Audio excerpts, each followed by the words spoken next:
You have been taught your whole life that harder wins. More force, more pressure, more resistance. Lao Tzu watched water for a long time and concluded that everything you were taught is backwards. About 2,500 years ago in ancient China, at a time when kingdoms rose and fell based on military strength, and the most admired men were those who could overpower anything in their path, an old gatekeeper sat down and wrote 81 short verses before disappearing forever. Nobody knows exactly where he went. Nobody even knows with certainty that he was a single person rather than a collection of voices accumulated over generations. What he left behind was the Tao Te Ching, and buried inside it, repeated in different forms across many of its verses, is a single claim so counterintuitive that most people read it and keep moving without stopping to actually test whether it's true. The claim is this: softness overcomes hardness. Yielding overcomes force. The weakest thing in the world eventually defeats the strongest. He wasn't speaking metaphorically. He meant it literally. And he used one image above all others to prove it. Water. The problem in his world was the same problem in every world that has ever existed. People equated strength with rigidity. The hardest material was the strongest. The most immovable force was the most powerful. Rulers who bent were considered weak. Armies that retreated were considered defeated. Leaders who yielded were replaced by those who didn't. The entire logic of power was built on the idea that you win by being harder, firmer, more unyielding than whatever is pushing against you, and it kept producing the same outcome. Rigid things break. Unyielding forces exhaust themselves. Empires built on pure force crumble under their own weight because they have no capacity to absorb or adapt to what they can't control. The harder you are, the more precisely the universe can find the angle that shatters you. You live in this pattern right now. Maybe in how you argue, holding so tightly to a position that the relationship underneath it cracks before you let go. Maybe in how you work, pushing so hard against a problem that won't move that you exhaust every resource you have before trying a different approach. Maybe in how you carry grief or anger, refusing to let it move through you because releasing it feels like losing to it. Hardness feels like strength, until the moment it doesn't. So what did Lao Tzu actually see in water that nobody else was naming clearly? Several things, and each one builds on the last. Water doesn't fight its obstacles. It goes around them, under them, finds the path of least resistance, and takes it without hesitation and without ego. This looks passive. It isn't. The Grand Canyon exists because water didn't fight rock directly. It found the yielding points, worked them for millennia, and carved one of the most dramatic features on Earth out of material vastly harder than itself. Not by overpowering stone. By outlasting it and finding where it gives. Think about that image for a moment.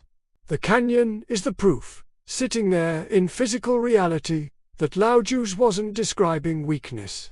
He was describing a different category of power entirely. Water also takes the shape of whatever contains it without losing its essential nature. Put it in a square container, it becomes square. Pour it into a sphere, it fills the sphere. Change the container, and it changes with it. This adaptability looks like the absence of identity. It's actually the deepest form of strength. Being so complete in yourself that you don't need to resist external form in order to remain what you are. The river doesn't need to announce it's a river by refusing to fit the riverbed. And then there's the most radical observation. Water always seeks the lowest place. It flows downward, settles in valleys, occupies the positions everyone else considers beneath them. In a society that valued elevation and status and the appearance of strength, Lao Tzu pointed at the lowest point and said, "That's where power actually accumulates. The valley collects everything. The mountain gives everything away.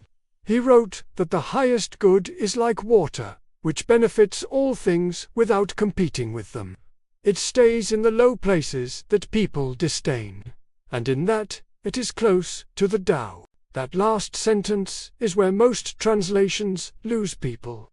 The Tao is a word that resists precise definition, which is partly the point. It's something like the underlying nature of how things actually work, as opposed to how humans think things should work. Water is close to the Tao because it operates without pretense. It doesn't try to be powerful. It simply does what its nature requires, and the power follows from that without effort or intention. The contrast Lao Tzu is drawing is between force and nature. Force is what you apply when you're working against reality. Nature is what happens when you stop fighting the current and learn to move with it instead. The exhaustion you feel isn't always a sign that the goal is wrong. Sometimes it's a sign that your approach is generating unnecessary friction. Now, make this concrete in your own life. Where are you currently being the stone rather than the water? Not in a self-critical sense, just as a genuine question. There is a conversation you've been avoiding because you're afraid of what happens if you stop holding the position you've been holding. There is a situation at work or at home where you've been applying more and more force to something that keeps not moving. And you haven't yet asked whether the resistance itself is telling you something. There's something you're holding on to, an identity, a grievance, a version of yourself that you've made so rigid it can no longer fit through the opening that's actually available to you. Water would find the opening. Water wouldn't need the opening to be the shape it expected. This is not the same as giving up. That's the misreading that makes people dismiss Lao Tzu as passive or naive. He's not saying stop wanting things or stop moving toward them. He's saying that the manner of movement matters as much as the direction. Aggressive, rigid, forceful movement toward a goal creates resistance in proportion to the force applied.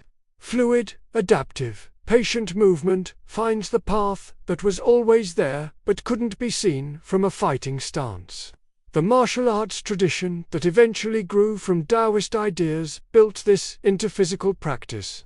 The most advanced techniques don't meet force with force. They redirect it. They use the opponent's own movement, their own rigidity, against them.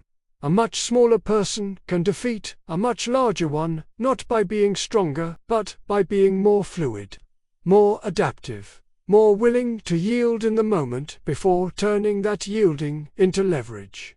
Your life has opponents in this same sense. Problems that push at you. Circumstances that seem to require you to push back.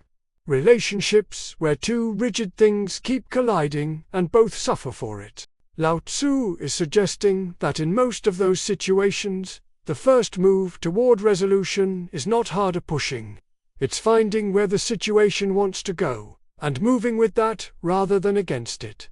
He was watching water for a reason, specifically because it never loses while never appearing to fight. The stone in its path is always smaller at the end of the interaction. Always. Hardness is not strength. Flexibility is not weakness. The thing that survives everything is the thing that can become whatever the moment requires without losing what it essentially is. Water knew this before humans arrived and will demonstrate it long after we're gone. Let me know in the comments if there is something in your life where this actually applies right now.